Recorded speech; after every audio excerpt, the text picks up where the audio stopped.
1인 가구가 더욱더 일본화되고 있답니다. 2030들이 특히나 더 많이 무너지고 있다고 하는데 앞으로 2030들의 삶이 어떻게 될까 좀 되게 많이 걱정입니다. 소비를 더 줄이고 저축을 더 늘린다고 합니다. 이건 2030들보다는 4050, 670들의 이야기입니다. 2030들은 되려 더욱 파산이 심해지고 더 많이 몰락하고 있답니다. 코인이나 주식을 많이 해서 많이 망가졌다고 얘기하죠. 코인에 미쳤었다라고 얘기합니다. 우리가 잘 알고 있다시피 20대들이 코인이나 주식으로 인한 빚 때문에 파산한 이들이 너무너무 많다라는 겁니다. 흔들흔들 이제 기성세대들이 2030들을 낚시질 해가지고 망가뜨린 겁니다. 참 나쁜 놈들이죠. 청년들에게 뭐 주거에 대한 부분이나 아니면 여러 가지 생활할 수 있는 부분들에 대한 지원을 전부 다 빚으로 다 해줬어요. 그러다 보니까 빚내는 걸 아무렇지도 않게 당연하게 생각하게 만들었죠. 그 결과가 어떻습니까? 부채 때문에 망가지는 2030들, 우리의 미래 세대, 미래를 책임져야 될 주역들을 전부 다 빚쟁이로 전락시켰다라는 겁니다. 대한민국의 기성세대들, 기득권들이 나라가 나중에 어떻게 되든지 말든지 일도 신경 쓰지 않고 그냥 청년들을 먹잇감으로 삼고 그냥 무너뜨리는 데만 혈안이 됐다라는 것. 그 때문에 한국의 경제가 앞으로 10년, 20년, 30년 전부 다 암울해질 수밖에 없다라는 겁니다. 앞으로 우리는 어떻게 살아야 될까요? 어떤 삶을 살 수 있을까요? 우리 주변에 보이는 청년들의 2명 중에 1명은 빚쟁이에 되게 인생이 우울해집니다. 그런 청년들이 우리 주변을 좋게 만들 수 있겠습니까? 만들 수 없다라는 겁니다. 꽤 우려스러운 상황들이 아마 계속될 겁니다. 지금요, 쓰러져가는 빌라에 살지만 차는 벤츠를 끌어야 되는 20대가 많다라는 겁니다. 참 어처구니가 없죠.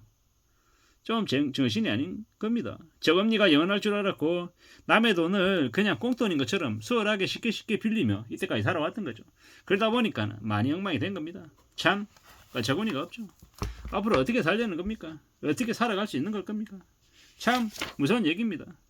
우리는요 금세 상황들이 많이 바뀔 겁니다. 앞으로 무수히 많은 일들이 뒤집어지고 소용돌이 치고 난리가 날 거다라는 겁니다. 이런 무서운 세상을 지금 살아가고 있는데 너무 수월하게, 너무 쉽게, 너무 별거 아닌 것처럼 생각하는 이들이 이제 서서히 뭐가 잘못돼 간다라는 걸 이제 알아가기 시작한다라는 겁니다. 물론 아직도 모르는 놈들도 많고요. 참 어처구니가 없죠. 우리는요 자산 관리라고 하는 게 돈을 늘리는 것만, 돈을 뭐 불리는 것만 생각하는데 마이너스 보지 않는 것, 비치지 않는 것도 자산 관리 중에 하나입니다. 우리가 아무에게나 돈을 빌리면 됩니까 안 됩니까? 돈을 빌리면요 그 돈을 빌려준 사람의 말을 무시 못합니다. 끌려다닐 수밖에 없다라는 겁니다. 우리가 금융권들, 은행들을 뭐 되게 자선사업가처럼 되게 아주 친근하고 아주 우리의 뭐 부모들처럼 생각하는 그런 말도 안 되는 경향들이 있는데 은행권들, 금융권들은 장사꾼들입니다. 특히나 빚을 못 갚으면요 그들은 뭡니까? 되게 무서운 존재로 변하죠. 채권자. 사채업자 저리 가라 할 정도로 이제 채권 해소하는 데 있어서는 아주 탁월함을 보이는 게 그들입니다. 안 갚으면 됩니까 안 됩니까? 안 됩니다. 끝장납니다. 이게 얼마나 무서운 얘기입니까? 뭐 그러니까 그런 얘기를 하죠. 뭡니까? 은행은 비가 오지 않을 때는 우산을 빌려주지만 비가 올 때는 우산을 걷어간다라고 얘기할 정도로 참 무시무시한 이들이 그들입니다. 앞으로 우리는요 기대를 내려놓고 조용히 살아야 됩니다. 우리는 정말 아무 것에도 믿음을 둬서는 안 됩니다. 마음이 흘러간 대로 살아야겠지만 정말 주변을 둘러보고 조심하면서 살아야 됩니다. 기존 질서에 뭐 약간의 파동이라도 변화라도 있는지 없는지 잘 살피고 관찰하면서 살아야 됩니다. 그래야 살아갈 수 있다라는 겁니다. 참 무서운 얘기죠. 우리는 오래오래 안전하게 잘 살아가려면 정말 쉽지 않은 지금을 살아야 됩니다. 긴 호흡으로 내다보고 둘러봐야 된다는 겁니다. 조용히 책 읽으면서 지금의 생활 모드를 잘 갖춰가야 됩니다. 내 처지가 어떤지 스스로 생각하면서 지루하고 답답해도 잘 견뎌야 되는 거다라는 겁니다. 참 조심해야죠. 우리는 뭐든 잘 궁리하며 지내야 됩니다. 나 자신에 대한 일에 대한 책임감도 가지고 좀 지내야죠. 조용히 지내는 게 최고입니다. 이래저래 누가 뭐라 그래도 잊지 않아야 됩니다. 지금은요 혼돈과 무질서가 뒤섞이는 곳이다 라고 생각해야 됩니다. 여러 번 궁리하며 살아야 되고요. 뭐가 필요한지 두고 봐야 되고요. 참 잘 생각하며 지내야 되겠습니다.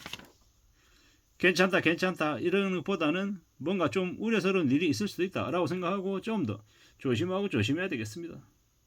다 망하고 무너질 때까지 기다리고 몇 년을 두고 보고 인내심을 참고 견디는 게 성공의 90% 요인이라고 합니다. 기준금리가 미국이 5.5%, 한국은 3.5%, 말이 안 되는 일들이 벌써 한 2년가량 지속되고 있죠. 고환율, 고물가, 고임금이 계속되는 거죠. 어떻게 살아야 되겠습니까? 주식이고 부동산이고 좀 지나면 전부 다 지옥이 펼쳐집니다. 아직도 연끌러의 물건들이 시장에 나오지 않았다라고 얘기합니다. 우리는요 어떻게 살아야 되겠습니까? 정말 조심하며 지내야 되겠습니다. 참 우려하며 살아야 되는 거죠.